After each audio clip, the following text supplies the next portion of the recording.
கர்த்தருடைய பரிசுத்தம் எடுத்த அடிமை தேவன் இந்த 2025ஆம் ஆண்டு முதல் மாதம் இறுதி நாள் வரை நம்மை பாதுகாத்த நாமத்து மிகவனதாக தேவன் அறிவித்த ஒரு வார்த்தை வாசித்து கடன் சொல்வோம்.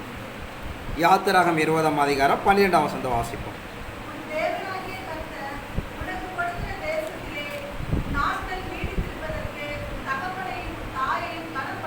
உன் தேவனாய கர்த்தர் உனக்கு கொடுத்திருக்கிற தேசத்திலே உன் நாட்கள் நீடித்திருப்பதற்காக உன் தகப்பனை உன் தாயும் கனம் பண்ணுவாயாக.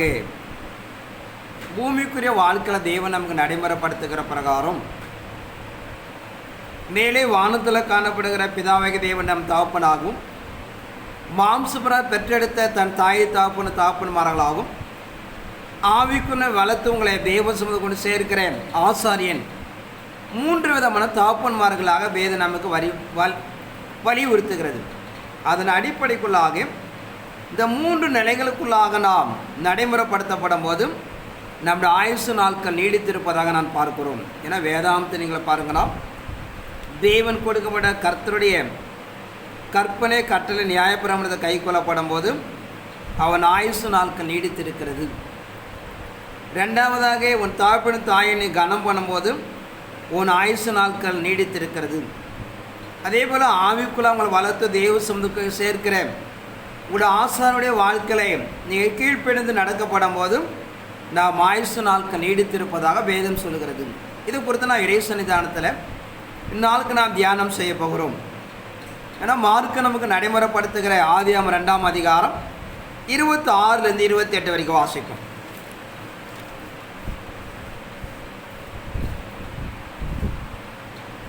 சரி, 1ஆம் அதிகாரம் வாசி 1ஆம் அதிகாரம் 26லேருந்து.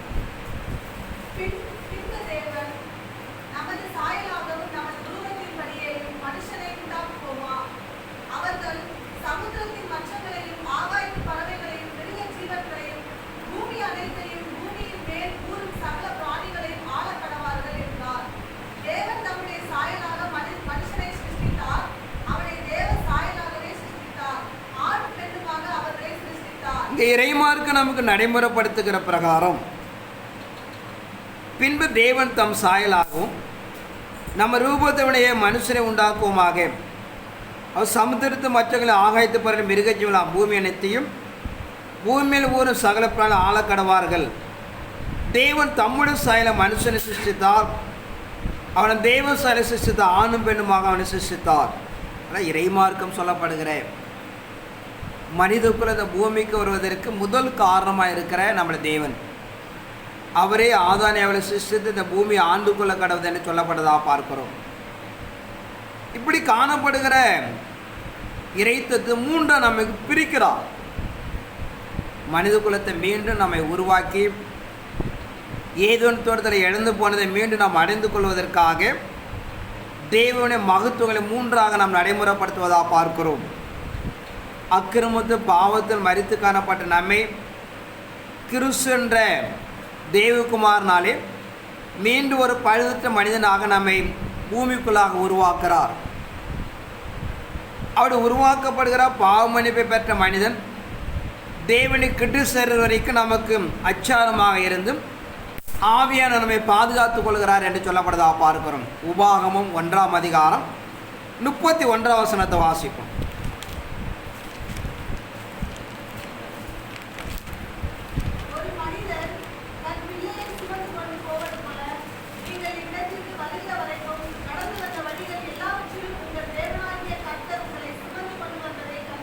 ஒரு மனிதன் தன் பிள்ளையை சுமந்து கொண்டு போவது போல நீங்கள் இடத்திற்கு வருகிற வரைக்கும் நடந்து வந்தும் வழிகள் எல்லாவற்றிலும் உங்கள் தேவனே கர்த்தர் உங்களை சுமந்து கொண்டு வந்ததை கண்டீர்களே.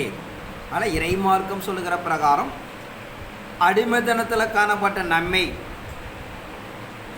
பார்வோண்ட கையிலிருந்து ஒரு 13 அற்புதங்களை அதிசயங்களை செய்து 40 ஆண்டுகள் வனாந்தரத்தில் மேக சம்பத்தை அக்னி சம்பத்தை உண்டாக்கி ஒரு மனிதன் பிள்ளையை சுமந்து கொண்டு வருவது போல அவர் நம்மை சுமந்து வந்தார் என்று சொல்லப்படுவதாக பார்க்கிறோம். இது வெறும் வார்த்தையின் மாத்திரம் அல்ல. வேதாந்தம் சொல்லுகிறார், உன் தாயின் தந்தையை கைவிட்டாலும் உன்னை நான் சேர்த்து கொள்ளுவேன். ஒரு தாய் தாப்பனோட அதிகமாக தேவன் நம்ம மேல் அன்பு வைத்தார் என்பதை நாம் அறிந்து கொள்ளப்பட வேண்டும். அதன் அடிப்படையில் ஏதோ ஏதேனும் தோட்டத்தில் மனிதனை சிருஷ்டித்து மாத்திரம் இல்லாமல் இந்த பூமிக்குள்ளாக ஆளுகை கொடுத்ததும் அல்லாமல் நம்ம தவறி வழிவிலைக்கு போகும்போதெல்லாம் கர்த்தர் தன் அன்பினால் நம்மை அரவணைத்து கொண்டார் என்று சொல்லப்படுறதாக பார்க்கிறோம். அதன் அடிப்படைக்குள்ள தான் இறைமாருக்கு நாம் சொல்லப்படுகிற பிரகாரம் யோவான் 1ஆம் அதிகாரம் 1-3 வரைக்கும் வாசிப்போம்.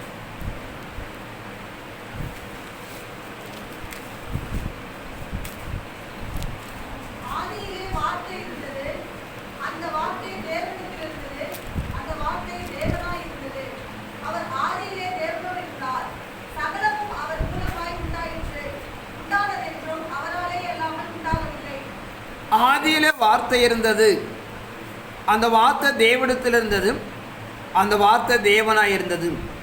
அவர் ஆதியிலே தேவனோடு இருந்தார், சகலமும் அவர் மூலம் உண்டாயிற்று, உண்டானது ஒன்றும் அவரால் இல்லாமல் உண்டாகவில்லை. ஆனால் அருமரட்சகர இயேசு கிறிஸ்து குறித்து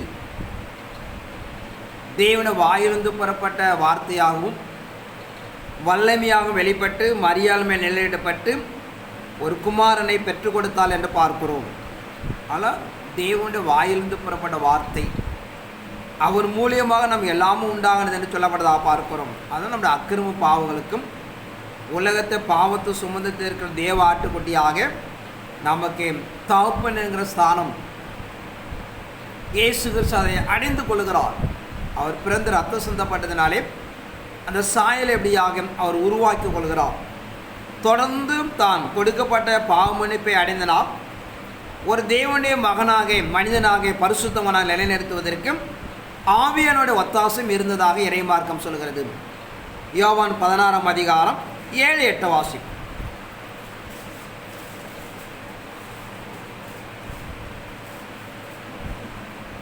நான் உங்களுக்கு உண்மையை சொல்கிறேன், நான் போகிறது உங்களுக்கு பிரயோஜனமாய் இருக்கும்.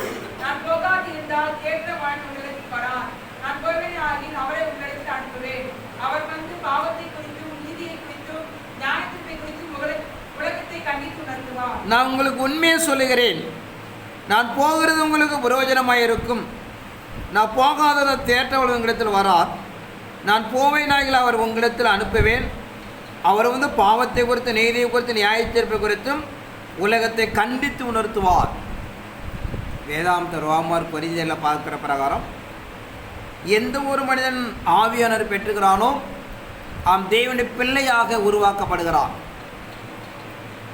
ஆனால் பாவ மன்னிப்பு கொடுத்த இயேசு கிறிஸ்து மாத்திரம் இல்லாமல் பிதாவோட சன்னிதியில் சேர்க்கிற வரைக்கும் நம்மோடு கூட இருந்து நம்மை வழி நடத்துகிறார். இயேசு கிறிஸ்து சொல்லுகிறார், வெளிப்பட 1:18 வாசிப்போம்.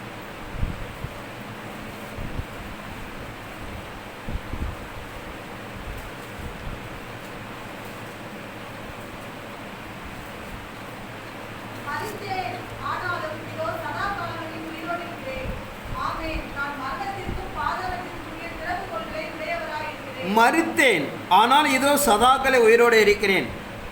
நான் மரணத்திற்கு பாதாள திறவுகளை உடையவனாக இருக்கிறேன் என்று சொல்லுகிறார்.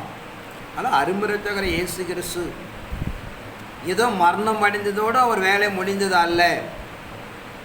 அவர் உயிர் தெழுந்து நான் உங்களோடு கூட இருக்கிறேன் என்று சொல்லப்படுவதாக பார்க்கிறோம். மத்திய சுவிசேஷம் 28ஆம் அதிகாரம் 18 வாசிப்போம்.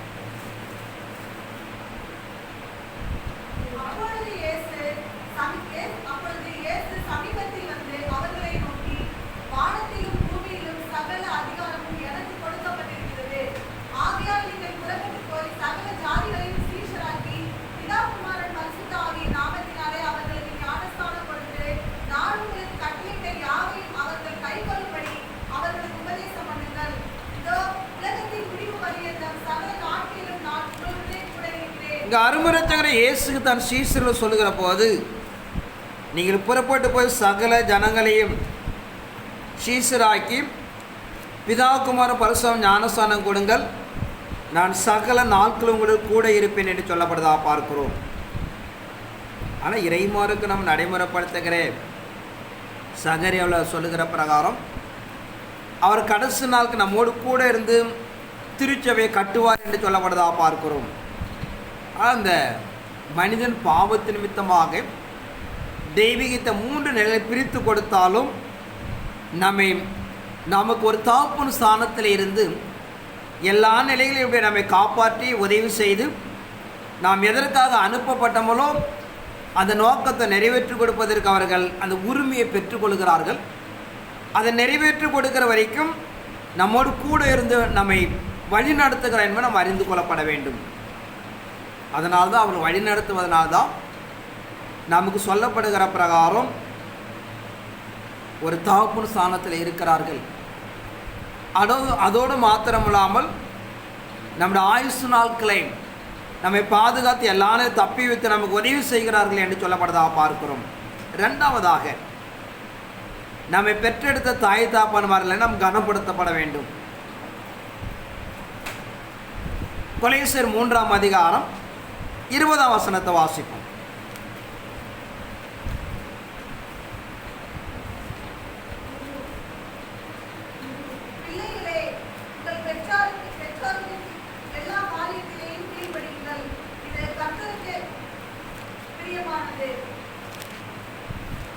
கொலோசியருக்கு சொல்லுகிற பிரகாரம், பிள்ளைகளே உங்கள் பெற்றோருக்கு எல்லா நிலையிலும் கீழ்ப்படிங்கள் என்று சொல்லப்படுவதாக பார்க்கிறோம்.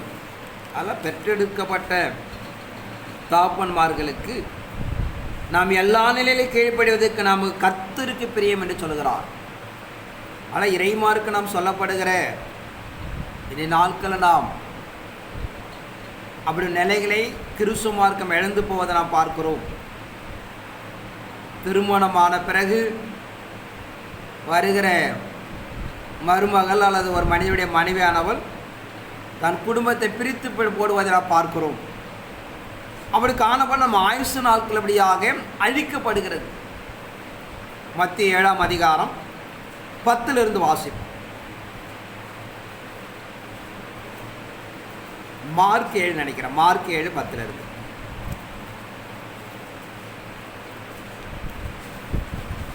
மார்க்கு சுவிசேஷம்.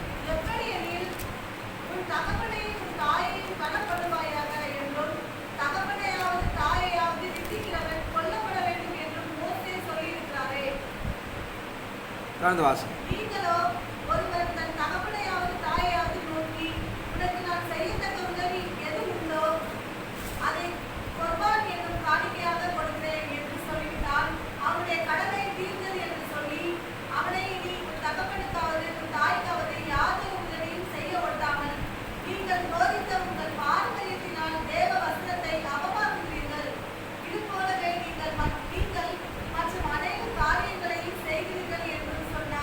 இயேசு கிறிஸ்துடைய ஊழிய காலத்தில் சீசர்களை கை கழுவாமல் சாப்பிடுகிறார்கள். அது அங்கே சொல்லுகிறார்கள், மோசே பிரமாணத்தின்படி சீசர்கள் அப்படியாக கை கழுவவன்மே, அதான் 7ஆம் அதிகாரம் 1 சொல்லுகிறார். இப்படியாக தன் பாரம்பரியத்தை மீறுகிறார்கள் என்று சொல்லி அதற்கு அருமைரட்சகரை இயேசு கிறிஸ்து சொல்லுகிறார், மனுஷுடைய கற்பனை உபதேசங்களாக போதித்து வீணாயனுக்கு ஆராதனை செய்கிறேன் என்று எழுதியிருக்கிற பிரகாரம் மாயக்காரை உங்களுக்கு ஏசே நன்றாக சொல்லியிருக்கிறேன் என்று சொல்லி இங்கே சொல்லுகிறார். நீங்கள் தேவனுடைய கட்டளை தள்ளிவிட்டு மனுஷுடைய பாரம்பரியத்தை கைகொள்ளாய் கிண்ணங்களையும் செம்புகளையும் கழுவுகிறீர்கள், மற்ற இப்படிப்பட்ட அநேக சடங்குகளை அனுசரித்து வருகிறீர்கள் என்று சொல்லி உன் தாப்பனே உன் தாயம் கனமன்வாக என்று தாப்பனே தாயாவது நிந்திக்கிறவன் கொல்லப்பட வேண்டும் என்று மோசே சொல்லியிருக்கிறாரே. நீங்களே ஒருவனும் தன் தாப்பனை தாயையும் நோக்கி உனக்கும் நான் என்ன செய்ய உதவி உண்டோ அதை குர்பான் என்னும் காணிக்கை கொடுக்கிறேன் என்று சொல்லிவிட்டால் அது போதுமா என்று கேட்கிறான். இது ஏன் ஒப்பிடுகிறான்னு பார்த்தீங்கன்னா, இறை சன்னிதானத்துக்குள்ளாக ஒரு பெற்றோர் தான் பெற்றெடுக்கிற பிள்ளையுடைய நோக்கம் முதல் நிலை வயோதி காலம்தான். நம்ம ரத்தோட்டம் இருக்கும்போது உழைக்கிற சமய சூழ்நிலை இருக்கும்போது பிரச்சனை இல்லை, அவங்க தன்னை காப்பாற்றி கொள்வார்கள். வயோதி காலத்தில் அவங்களுக்கு கூட இருந்த ஆகாரம் கொடுப்பதும் அவருடைய சுகபோக நல்லது கெட்டதில் பராமரித்துக் கொள்வதும் பிள்ளையுடைய பிரதான நோக்கம். இவங்க என்ன பண்ணான்னு பார்த்தீங்கன்னா, மோசே சொல்லப்பட்ட பிரகாரம் குர்பான் என்று சொல்லப்படுற ஒரு காணிக்கை கொடுத்துட்டு அவளை அனாதியாக விட்டு விடுகிறார்கள் என்று நீங்கள் செய்வது நலமா என்று அங்கே அவர் குற்றச்சாட்டுகிறார். ஆனால் இறைமார்க்கு நடைமுறைப்படுத்துகிற மனிதனுடைய ஆயுசு நாட்கள் 1000 ஆண்டுகள் இருக்கிறது. நோவா நாளுக்கு பிறகு மோசேயுடைய பிரமாணத்தினாலே நோவாவுடைய நாளுக்கு 120 ஆண்டு வயசை ஒப்பிடுகிறார்.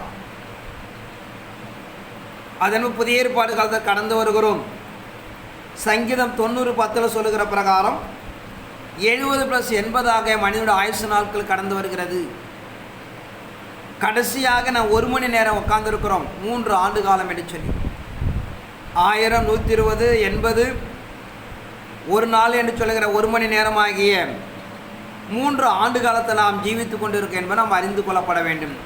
இப்படிப்பட்ட நிகழ்வு வர காரணம் பார்த்தீங்கன்னா, தேவனுடைய பிரமாணங்களை மனிதன் மறுதளித்ததும், தன் சொந்த தாய் தகப்பனை கனம் பண்ணி பாதுகாக்காததும், மூன்றாவதாக ஆசாரியருடைய சட்டத்திட்டங்களை கீழ்ப்படியாதனாலே அவன் ஆயுசு நாட்கள் குறைந்ததாக நாம் எண்ணுகிறோம். ஆனால் இறைமார்க்கம் சொல்லப்படுகிற பிரகாரம் மோசேயினால் கையளிக்கப்பட்ட நிலை பிரகாரம் நம்ம அதை அறிந்து கொள்ளப்பட வேண்டும். எதை நாம் கனப்பட வேண்டும்? பூமியில் மனிதன் உருவாக்கப்பட நோக்கம் என்ன? நம்ம அதிகால பார்க்கிறோம், ஒரு பரிசுத்த சந்ததி காணப்பட வேண்டும். ஏன் தேவன் ஒருவனை படைத்தார்? வாசிப்போம்.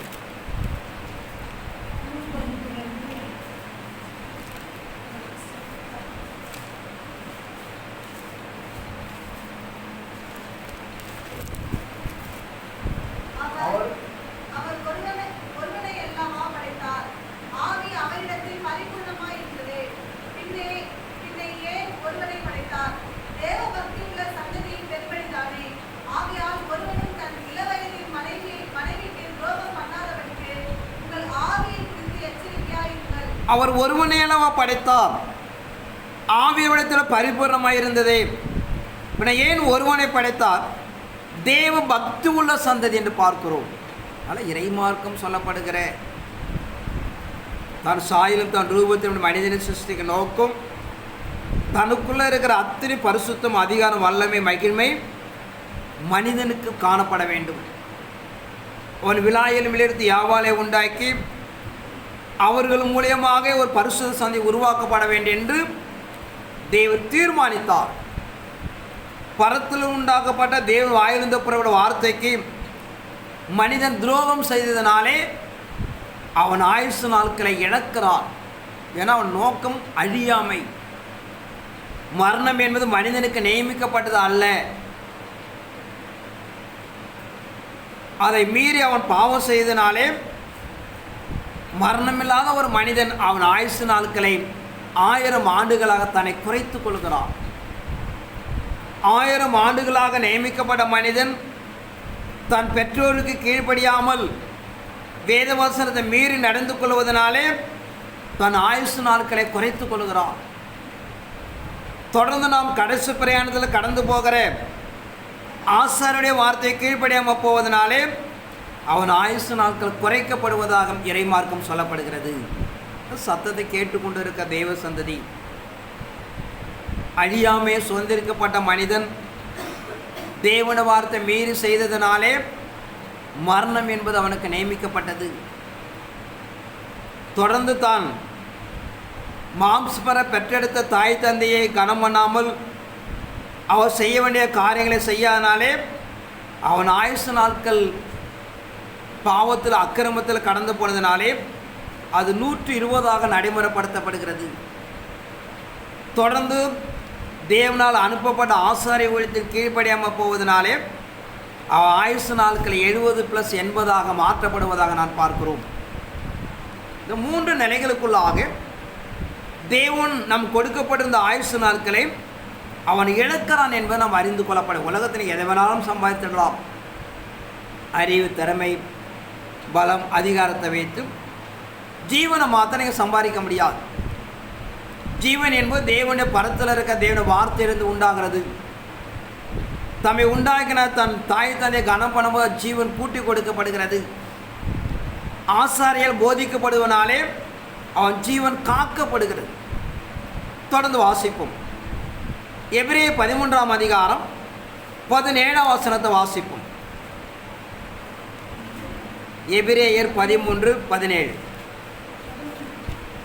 உங்களை நடத்துகிறவர்கள் உங்கள் ஆத்மாக்களுக்காக உத்தரவாதம் பண்ணுகிறவர்களாய் விழித்திருக்கிறவர்களானபடியால் அவர்கள் துக்கத்தோடே அல்ல சந்தோஷத்தோடே அதை செய்யும்படி அவர்களுக்கு கீழ்ப்படிந்து அடங்குங்கள்.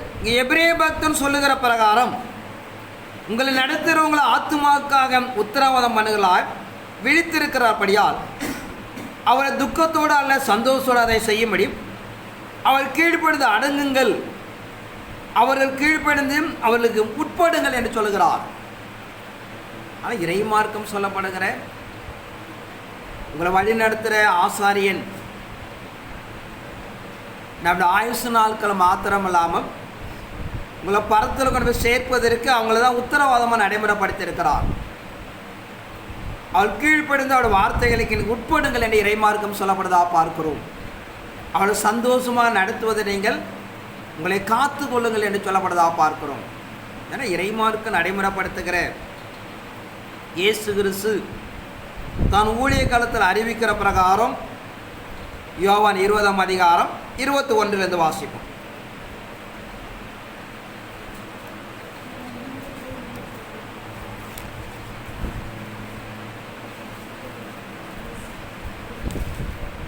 இயேசு மறுபடியும் அவர்களை நோக்கி, உங்களுக்கு சமாதானம் உண்டாவதாக. பிதா என்னை அனுப்பினது போல நானும் உங்களை அனுப்புகிறேன் என்று சொல்லி அவர்கள் மேல் ஊதி பரிசுத்த ஆவியை பெற்றுக்கொள்ளுங்கள். எவர்களுடைய பாவங்களை மன்னிக்கிறீர்களோ அவைகள் அவர்களுக்கு மன்னிக்கப்படும். எவர்களுடைய பாவங்களை மன்னியாதிருக்கிறீர்களோ அவைகள் அவர்களுக்கு மன்னிக்கப்படாதிருக்கும். இயேசு மறுபடியும் அவனை நோக்கி, உங்களுக்கு சமாதானம் உண்டாவதாக. பிதா என அனுப்பின போல் நான் உங்களை அனுப்பினேன் என்று சொல்லி அவர் மேலே ஊதி பரிசுத்தாவை பெற்றுக்கொள்ளுங்கள். எவ்வளோ பாவங்களை மன்னிக்கிறோ அவைகள் மன்னிக்கப்படும், எவ்வளோ பாவங்களை மன்னியாது இருக்க அவர்கள் மன்னிக்கப்படாது இருக்கு என்று சொல்லப்படுவதாக பார்க்கிறோம். இயேசு கிறிஸ்து உயிர் தெழுந்து தான் சீசர்கள் காண்பிக்கப்பட்ட பிறகு அவர் சொல்லுகிறார், என்னை பிதா எப்படி அனுப்பினாரோ அதே போல் நான் உங்களை அனுப்புகிறேன். நிறைய ஊழிய பாதைக்குள்ளாக நிறைய அனுபவங்கள் இருக்கிறது. நிறைய ஊழியர்கள் விசுவாசம் நிறையா விழுந்து போகிறாங்க. காரணம் என்னான்னு பார்த்தீங்கன்னா, ஏதோ ஒரு நிமிஷம் சொப்பன வெளிப்பாடு அல்ல ஏதாவது நாம் ஜெபித்து சுகம் கிடைச்சா தேவனுக்கு நமக்கு எதோ பெரிய உறவு கிடைச்சதை நினச்சிட்டு இருக்காங்க. அது அப்படி அல்ல. நம்முடைய ஊழிய பாதையில் நிறைய வீழ்ச்சி அடைஞ்சிருக்கிறாங்க. தேவன் நம்முடைய ஜபத்தை கேட்டும் மனுக்குலத்தை மீட்புக்காக செய்கிற ஒரு உபகாரம். சட்டத்திட்டத்தை மாறி அவர் எதுவுமே நடத்த மாட்டார். சமீபத்தில் இதே போல தான் ஒரு சம்பவம் நடந்து கொண்டு இருந்துச்சு.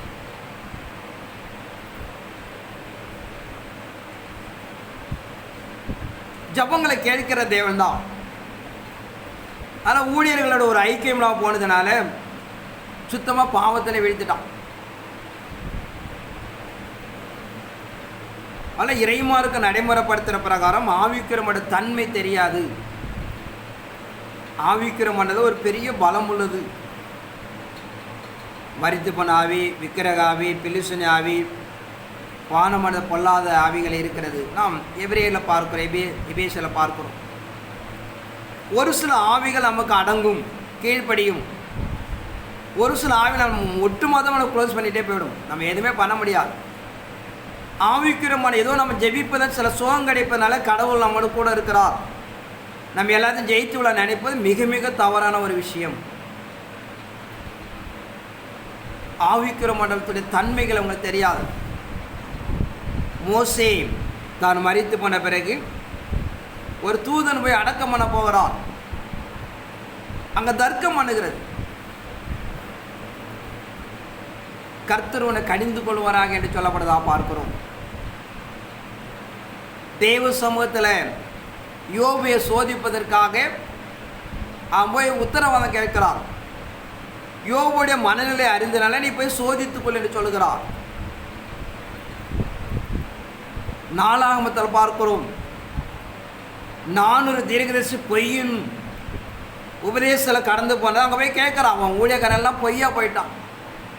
நான் போய் அவனோட உட்காந்து என்ன பண்ணுறேன், தீர்க்கதரிசனம் சொல்ல என்ன அனுமதி என்று போய் கடவுள்கிட்ட போய் கேட்குறான்.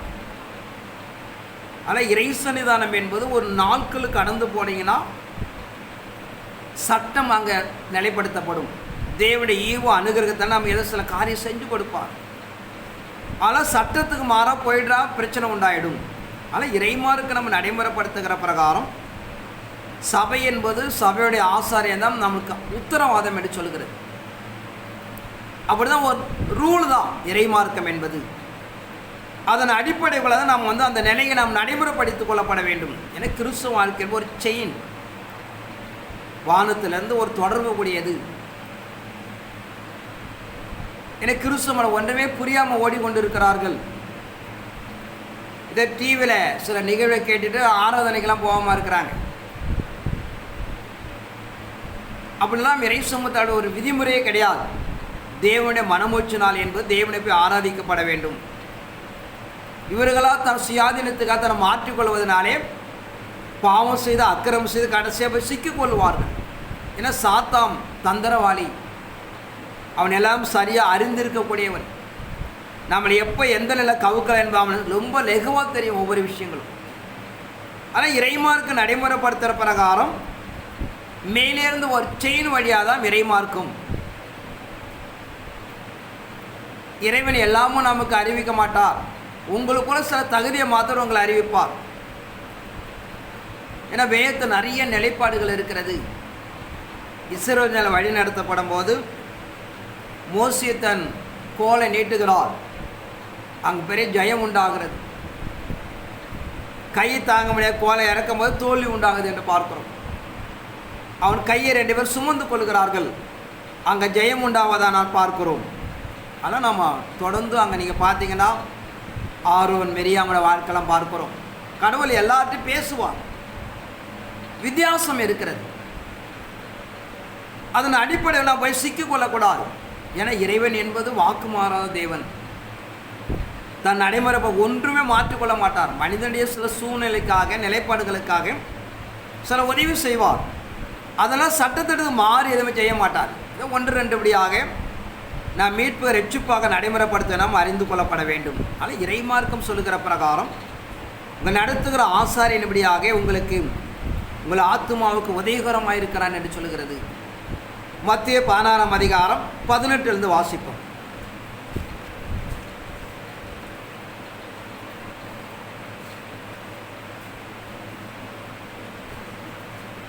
மேலும் நான் உங்களுக்கு சொல்லுகிறேன், நீ பேதுருவாயிருக்கிறாய். இந்த கல்லின் மேல் என் சபையை கட்டுவேன். பாதாளத்தின் வாசல்கள் அதை மேற்கொள்வதில்லை. பரலோக ராஜ்யத்தின் திறவுகோல்களை நான் உனக்கு தருவேன். உலகத்திலே நீ கட்டுகிறது எதுவோ அது பரலோகத்திலும் கட்டப்பட்டிருக்கும். உலகத்திலே நீ கட்டவிழ்ப்பது எதுவோ அது பரலோகத்திலும் கட்டவிழ்க்கப்பட்டிருக்கும் என்றார். மேலும் நான் சொல்லுகிறேன், நீ பேதுருவா இருக்கிற இந்த கல்லின் மேல் சபையை கட்டுவேன். பாதாளத்தின் வாசலை மேற்கொள்வதில்லை. பரலோகத்தின் திறவுகள் நான் உனக்கு தருவேன். பூலோகத்தினை கட்டுவது எதுவோ பரலோகத்தில் கட்டப்பட்டிருக்கும். பூலோகத்தினை கட்டவிழ்ப்பது எதுவோ அது பரலோகத்தில் கட்டவிழ்க்கப்பட்டிருக்கு என்றார். அல்ல அப்போஸ்தலனாகிய பேதுரை அழைத்து ஒரு தலைமைத்துவத்தை கொடுத்து அந்த ஊழியங்களை நடைமுறைப்படுத்துகிறார் என்று சொல்லப்படுதா பார்க்கிறோம். அல்ல இறைமாருக்கு நம்ம நடைமுறைப்படுத்துகிற பிரகாரம் ஒரு ஆத்மாவுக்குபடியாக இவங்களை வளர்த்து ஆளாக்கி தேவ சும சேர்க்கிற ஒரு பெரிய பொறுப்பாக ஆசாரியன் இப்படியாக தகப்பனுங்கிற ஸ்தானத்தில் நிற்கிறான் என்று சொல்கிறது.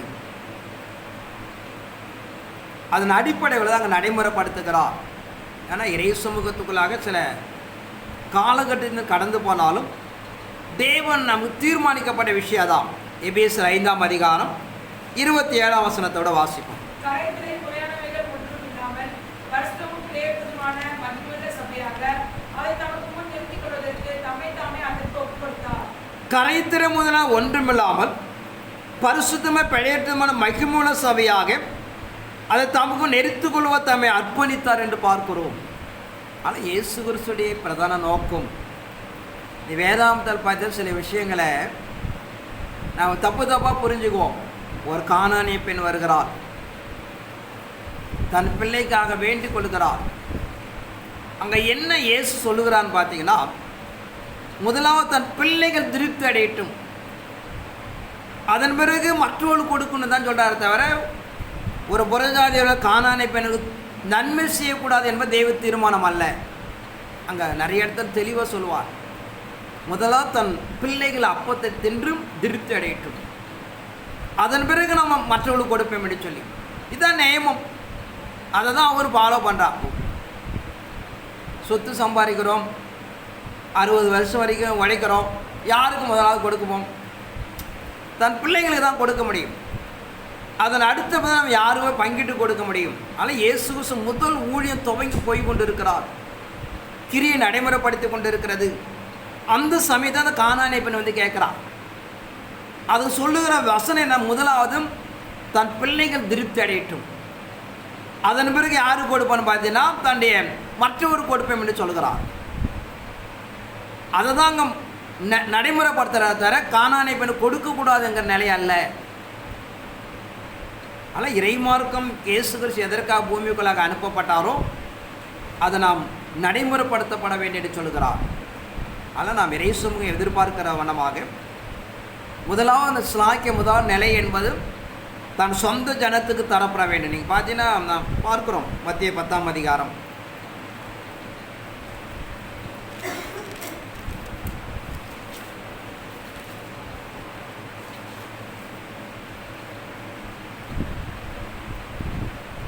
ஆறாம் வசனத்தை வாசிங்க.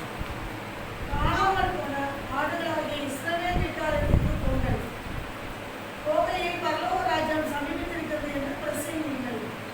வியாதி உள்ளவர்களை சுஸ்தமாக்குங்கள், குஷ்டரோகிகளை சுத்தம் பண்ணுங்கள், மருத்துவரை எழுப்புங்கள், பிசாசுகளை துரத்துங்கள், இலவசமாய் பெற்றீர்கள், இலவசமாய் போகுங்கள். காணாமல் போன ஆடுகளை இஸ்ரவேல் வீட்டாருக்கே போங்கள். 12 பேர் தெரிந்து கொள்கிறார், அதிகாரப்படுத்துகிறார், ஆசீர்வதிக்கிறார். அவர் சொன்ன முதல் வார்த்தை என்னன்னு பார்த்தீங்கன்னா, தன்னுடைய ஊழியத்தில் மாத்திரம் நடைமுறைப்படுத்தலை, காணாமல் போன ஆடுகளை இஸ்ரவேல் வீட்டாருக்கே போவாங்க. யெகோவா தேவனை அவர் தொழுது கொண்டாலும், மோசே பிரமாணத்தை ஆபிரகாமுடைய பிள்ளைகள் என்று சொன்னாலும் அவர் தேவனை விட்டு விலகி போயிருக்கிறார்கள் என்று பார்க்கிறோம். அதன் நடைமுறையில் தான் உங்களுக்கு புரியும், இல்லைன்னா ஒன்றுமே உங்களுக்கு புரியாது. சங்கீதம் 14ஆம் அதிகாரம் 2ஆம் வசனத்தை வாசிப்போம். 2லேருந்து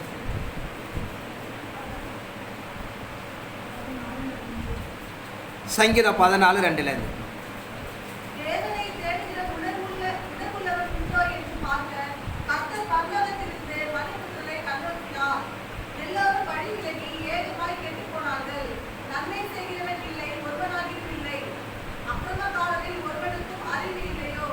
அப்பத்தை பட்சிக்கிறது போல என் ஜனத்தை பட்சிக்கிறார்களே, அவர்கள் கர்த்தரை தொழுது கொள்கிறதில்லை.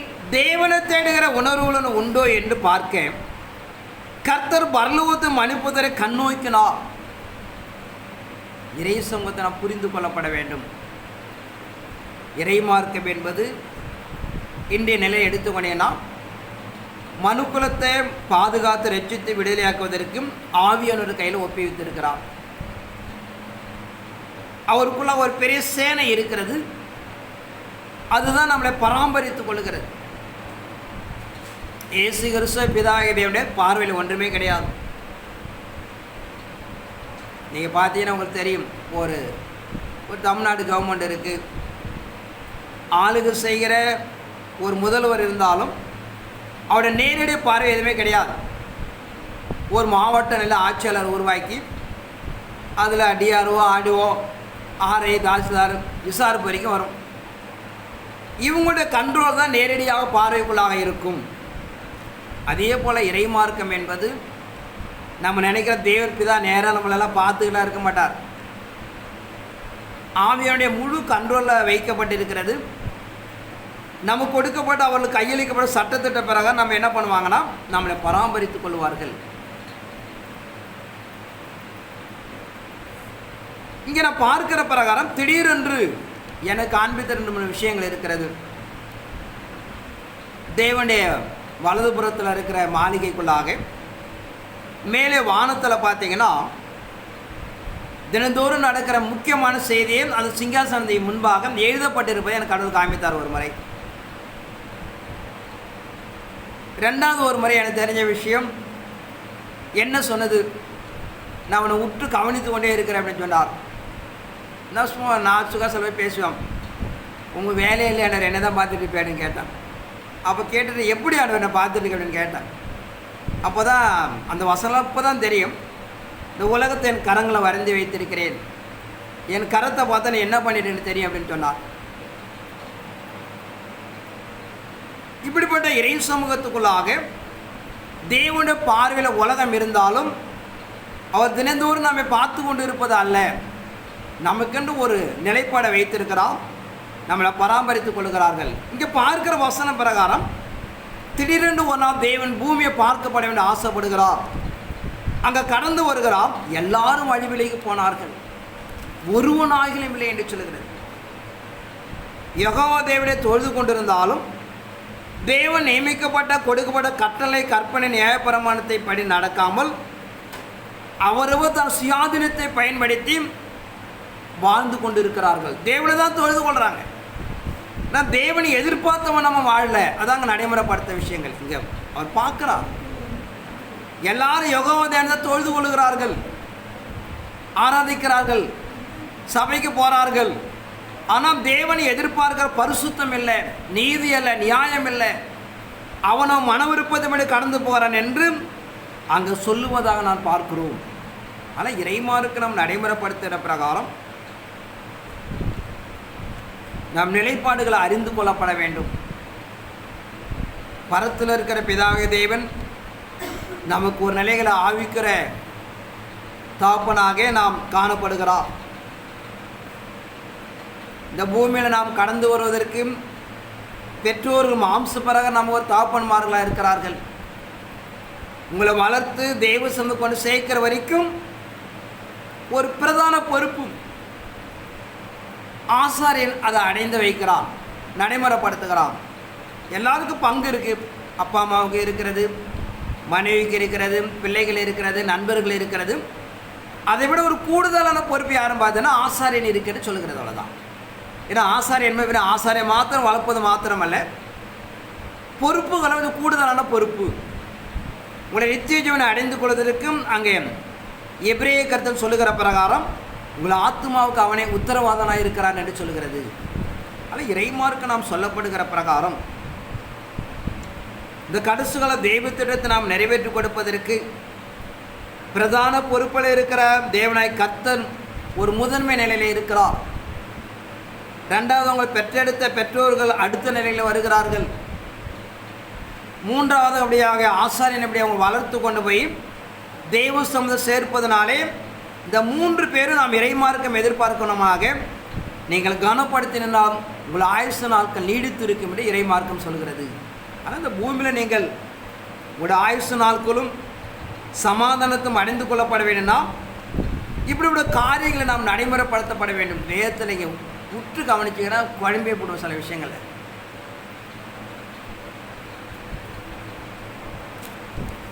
நாங்கள் எது பேசின உண்டை கொஞ்சம் தியானித்து நாம் கடை சொல்வோம். ஆதியாகமம்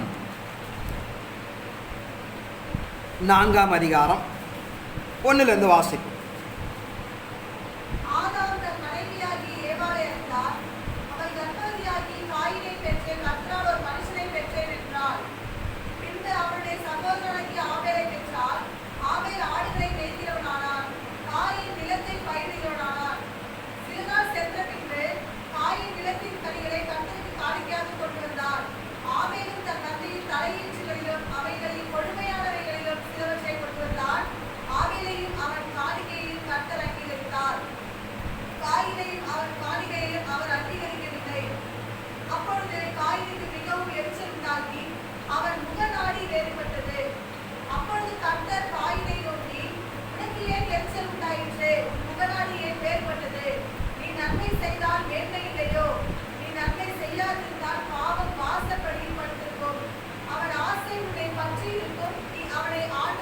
இங்கே பார்க்கிறோம், இந்த சம்பவத்தை குழம்பு கொள்ளக்கூடாது, உங்களுக்கு விளக்கமாக தெரியணுங்கிற சொல்றதில்லை. யார் நாம் தியானம் செய்திருக்க மாட்டோம்.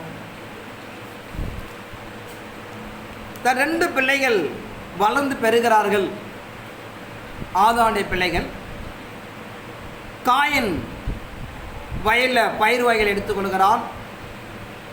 ஆபேல் ஆடுகளை மேய்க்கிறான். 2 பேரும் பலி செலுத்துகிறார்கள். நீங்கள் நினைக்கிற போல் அப்படியே வந்து பலி செலுத்தி கடவுள் வந்ததெல்லாம் கிடையாது. அவங்க எப்போதுமே பலி செலுத்தி கொண்டு இருக்கிறார்கள். பல நாட்கள், மாதங்கள், ஆண்டுகள். ஒரு நாள் திடீரென்று கடவுள் வரார். அங்கே வந்து பார்க்கிறார், 2 பேர் பலியை பார்க்கிறார். ஆபேலுடைய பலி அங்கீகரிக்கிறார். பார்த்தோம், கொழுமையான ஆட்டை கொண்டு வந்து சேர்த்தார். இதை நம்ம நினைக்கிறோம், முத 2 பேர் போய் பலியை கொண்டு செலுத்தி கடவுள் வந்து பார்த்தது அல்ல. அவங்கள வழக்கம் போல் தன்னுடைய பயிரிடுகிறல தன் மந்தையில் கொண்டு செலுத்தி கொண்டு இருக்கிறார்கள். ஒரு நாள் திடீரென்று கடவுள் வருகிறார். அங்கே பார்க்கும்போது ஆபேலுடைய பலிகளை அங்கீகரிக்கிறார். ஏன்னா நீங்கள் புரிந்து கொள்ளப்பட வேண்டும், எந்த ஒரு மனிதனும் முதல் பலியெல்லாம் பழுதட்டெலாம் கொண்டு போக மாட்டான். நம்ம வாழ்க்கையில் எடுத்துக்கொள்வோமே, முத ஆவிக்க வாழ்க்கை எடுத்துக்கூட என்ன அவசரம் முடியாடுவோம், என்ன பாட்டு போடுவோம், குதிப்போம், கொம்மல் அடிப்போம். கொஞ்சம் நாட்கள் போன பிறகு என்ன ஆகும், யார் தேர்வா யார் தேர மாட்டாங்க நிலையில் வந்து நிற்கும். ஆனால் முதல் பலிலாம் கிடையாது. அது அவர்கள் தினதோறும் மாதங்கள் தோறும் வாரங்கள் தோறும் செலுத்தினாங்க தெரியல. பலி செலுத்தி கொண்டு ஒரு நாள் வரார் கடவுள். வந்து பார்க்குறாரு, அங்கே வந்து ஆபேலுடைய பலிகளை அங்கீகரிக்கிறார். சொல்லிட்டு முடிஞ்சிட்டு போயிடுச்சு. நம்ம பார்க்குற பிறாரு ஒரு மனிதனுக்கு தெய்வ தூதர் இருக்கிறாங்க. கடவுளுக்கு தெரியாமல் ஒன்றுமே நடக்காது, எல்லாவோட கரத்தில் இருக்கிறது எல்லாம் நான் பேசிகிட்டு இருக்கோம் இல்லையா. ஆபேல் நல்ல மனுஷன் தானே, அவனை போய் ஏன் கொலை செஞ்சான் காயின்? கடவுள் வந்து தடுத்துருக்கலாம்ல. பின்னாலும் வந்து கேட்குற கடவுள் ஒரு நல்ல மனுஷன், அவன் பலி அங்கீகரித்தார், ஆசீர்வதித்தார், உன்னை என்ன பண்ணியிருக்கலாம்? தெய்வ தூதரை காப்பாற்றிருக்கலாம், தேவனை காப்பாற்றிருக்கலாம். பின்பு வந்து கேட்குறவர் முன்பே கேட்டிருக்கலாம். என்ன இயல்பாக நடந்த விஷயம் நான் பார்த்தீங்கன்னா, ஏதோன் தோட்டத்தில் ஆதாம் ஏவாள் பாவம் செய்த பிறகு மனிதனை முற்றுமாக வெறுக்கிறார். தான் மனிதனை வந்து பார்ப்பதற்கு விருப்பப்படலை, அவன் கெட்டு போயிடவன் என்பதற்காக அப்பப்போ என்ன பண்ணுறான்னா தெய்வத்தூதர் அனுமதித்து பராமரித்து கொள்கிறான். ஒவ்வொரு மனிதனுக்கும் நன்மை மேறதுக்கு ஆற்றல் இருக்கிறது. அவனே பராமரித்து அவனை ஆண்டு கொள்ளப்பட வேண்டும். அதனால தான் நம்ம என்னை பார்க்குறோம். நீ லூக்காவில் பார்த்தீங்கன்னா அந்த சம்பவத்தை வாசிப்போம். லூக்கா 2ஆம் அதிகாரம் 13 வாசிப்போம். அந்த சமயமே பரமசேனையின் திரள் அந்த தூதனுடனே தோன்றி, உன்னதத்தில் இருக்கிற தேவனுக்கு மகிமையும் பூமியிலே சமாதானமும் மனுஷன் மேல் பிரியமும் உண்டாவதாக என்று சொல்லி, இயேசு கிறிஸ்து பிறந்த பிறகு ஒரு கூட்டம் வானத்தில் தோன்றி, உன்னதத்தில் இருக்கிற தேவனுக்கு மகிமையும் பூமியில் சமாதானமும் மனுஷன் மேல் பிரியம் உண்டாவதாக என்று துதித்தார்கள். அதுக்கு முன்னாடி வரைக்கும் பார்த்தீங்கன்னா மனிதன் மேலே அவர் என்ன இல்லை, பிரியமே கிடையாது. ஏன்னா நிறைய நாம் வேதத்தில் பார்க்குறோம். ஏசாயா 20 நாட்களை பார்க்குறோம். மனிதன் செய்த பாவத்துக்காக 70 ஆண்டுகள் தண்டனை கொடுக்கிறார். தானியேல் போய் கெஞ்சுகிறான், ஆண்டவரே நீ கொடுத்த தண்டனை எது வரைக்கும் போயிருக்கு? எரேமியா தீர்க்கதரிசியோட அறிவித்த பார்த்தனே, தேவாலயம் இடிக்கப்பட்டது, யூதர்கள் சிறைப்பிடித்து போயிட்டார்கள் என்று கேட்கிறார். அவர் சொல்லுகிறார், காபிரியேல் தூதன் கடந்து வந்து 70 ஆண்டுகளாக காணப்பட்ட தண்டனை 70 வாரமாக மாறிடுச்சு என்று சொல்லுகிறார். நாளுக்கு நாள் மனிதன் பாவம் செய்து தேவனை விட்டு பிரிகிறார், தேவனை கோபம் ஊட்டுகிறார். தேவனை முற்று புறக்கணித்ததினாலே மனிதன் மேலே தேவன் பிரியம் இல்லாமல் போகிறது. ஆனால் ஏதோ ஆதாம் ஏவாள் செய்த பாவத்தில் மாத்திரமல்ல, தொடர்ந்து காயின் கொலைக்காரனை மாறுகிறான். தேவ சந்ததி நோவா நாட்களில் பாவமும் அக்கிரமும் நிறைந்து காணப்படுகிறது. அதில் ஒரு சந்ததி உண்டாக்குறார். அவர்களும் தொடர்ந்து பாவம் செய்து கொண்டு இருக்கிறார்கள். அதான் தேவனுடைய மகிமை, தேவனுடைய கிருபை மனிதனை விட்டு தூரமாக போய் கொண்டே இருக்கிறது. ஆனால் இறை சமூகத்தை நாம் புரிந்து கொள்ளப்பட வேண்டும். இயேசு கிறிஸ்து பிறப்பினாலே ஒரு பாவ மன்னிப்பு நாம் பெற்றுக்கொள்கிறோம். பாவ மன்னிப்பு பெற்றுக்கொண்டதுனாலே கடவுள் நமக்கு ஒரு உறவை நாம் மேம்படுத்திக் கொள்கிறோம். அதில் தொடர்ந்து நீங்கள் சட்டத்திட்டங்களையும் தேவனுடைய வேதாந்தத்தை உன்னதத்தில் இருக்க தீர்க்கதரிசன அறிவிக்கோட வார்த்தை நீங்கள் கை கொண்டால் ஆட்டோமேட்டிக்காக உங்களுக்கு ஒரு பாதுகாப்பு இருக்கும். நீங்கள் கை கொள்ளப்படவிட்டால் தேவனுடைய மகிமையற்று நாம் கடந்து போய் விடுவோம். இந்த உலகத்தில் ஒரு அனாதியாக நாம் மாறிவிடுவோம். ஆனால் இறை சமூகத்தின் மகத்துவங்களை புரிந்து கொள்ளப்பட வேண்டும். தேவன் உண்மையாக இரக்கமுள்ளவர். காயின், ஆண்டவரே இந்த ஜனங்கள்லாம் கொண்டுடுவாங்க ஆண்டவரேன்னு கேட்குறான். சரி, இறக்கப்படுகிறார், ஒரு அடையாளத்தை படுத்து வரைச்சி விடுறார். இரக்கமுள்ளவர் தான். ஆனால் மனிதன் தொடர்ந்து தேவனுக்கு விரோதமாக பாவம் செய்து நமக்கு கொடுக்கப்பட்ட பிள்ளை என்ற ஒரு சுயாதீனத்தை நாம் இழக்கிறோம் என்பதை நாம் அறிந்து கொள்ளப்பட வேண்டும். ஆனால் இறை சமூகம் நடைமுறைப்படுத்துகிற நாம் தேவனுடைய சொந்த பிள்ளைகளாக காணப்பட வேண்டும் என்று சொன்னால் தீர்க்கதரிசனம் மூலம் எழுதி கொடுக்கப்பட வேதவசனம் நம்மை அர்ப்பணிக்க கற்றுக்கொள்ளப்பட வேண்டும். நாம் பெற்றோர் நாம் கனப்படுத்த கற்றுக்கொள்ள எல்லா விதத்திலும் சொல்லுகிறார் பவுல். உங்களை வழிநடத்தி உன்னதத்துவம் சேர்க்கிற ஆசாரியனோட அந்நியவனை ஐக்கியத்தோடு நீங்கள் நடைமுறை படித்துக் கொள்ளப்பட வேண்டும். ஏன்னா தேவன் எழுதி கொடுத்து கண்காணிக்கக்கூடியவர். நான் சுருக்கமாக முடிக்க போகிறேன். நான் ஒரு வீட்டுக்கு போவேன். ஒரு சின்ன இன்சிடென்ட் ஆகிடுச்சு. அதில் என் மேலே ரொம்ப பாசமாக இருப்பாங்க. நான் நைட்டு 2 மணிக்கு போனால் சாப்பாடு சமைச்சு கொடுப்பாங்க, 1 மணிக்கு போனாலும் சமைச்சு கொடுப்பாங்க. ஒரு சின்ன நிலையில் அந்த வீட்டுடைய கணவர் வந்து இடறி போகிறார். ஒரு நாள் போய் குடும்பத்தாரால் தூக்க மாட்டிக்க போகிறார். கடவுள் ஆவிக்குள்ளாக கொண்டு போய் அவரை சிந்தையை மாற்றி மீண்டும் கொண்டு வரார். நான் ஒரு நாள் கழிச்சு வீட்டுக்கு போகிறேன். நேற்று டைம் சொல்லி ஒரு 8 மணி இருக்கு நைட்டு. என்ன பண்ணீங்க அப்படின்னு கேட்டேன். அப்போ நான் தற்கொலை பண்ணிக்க போனேன், எனக்கு என்ன நடந்து நான் திரும்பி வந்துட்டேன் அப்படின்னு சொன்னாங்களே. அப்போ கடவுள் சொன்னார், நீ அந்த வீட்டுக்கு போக்குவரத்தில் இருப்பதனால நான் அந்த மனிதனை காப்பாற்றி கொடுத்தேன் அப்படின்னு சொல்லிச்சு. இப்படி நிறைய விஷயம் இருக்குது நினச்சிக்கொள்ளுங்களா. ஆனால் இறை சன்னிதானத்துக்குள்ளாக நாம் நிலைப்பாடுகள் அறிந்து கொள்ளப்பட வேண்டும்.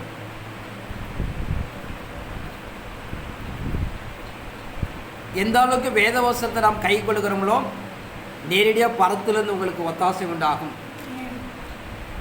எந்த அளவுக்கு தான் கொடுக்கப்பட்ட தாய் தாப்பனை நீங்கள் கனம் பண்ணுகிறீர்களோ உங்களை பாதுகாப்பும் ஆயுசு நாட்கள் நிச்சயமாக கூடுதலாக இருக்கும். உங்களை வழிநடத்துகிற ஆசாரிக்கு நம்ம எந்த அளவுக்கு கீழ்ப்படிந்து சத்தியத்துக்கு உட்படுகிறீர்களோ அவங்க எல்லாரும் உங்களுக்கு உத்தரவாதமாக இருப்பார்கள். ஆனால் இறைமார்க்கம் சொல்லப்படுகிற பிரகாரம் ஏதோ வேதவசனம் எதிர்ச்சியாக எழுதப்பட்டது அல்ல, அதெல்லாம் ஜீவன் உள்ள ஒரு வார்த்தை. ஆனால் நாம் உலகத்தில் ஒன்று கொண்டு போவதல்ல. இறைமார்க்கம் சொல்லும் முடிந்தவரை எல்லாரோடும் என்ன பண்ணுவோம், சமாதானமாக இருந்து ஒருவருக்குள்ள கனமனவில் முந்திக் கொண்டு வேதவசத்தை கீழ்ப்படிந்து கர்த்தரை சந்தி நீங்கள் ஆயத்தப்படும்படியாக தேவன் கேட்டுக்கொண்டு கர்த்தர் வார்த்தையை ஆசீர்வதிப்பாராக. ஆமென்.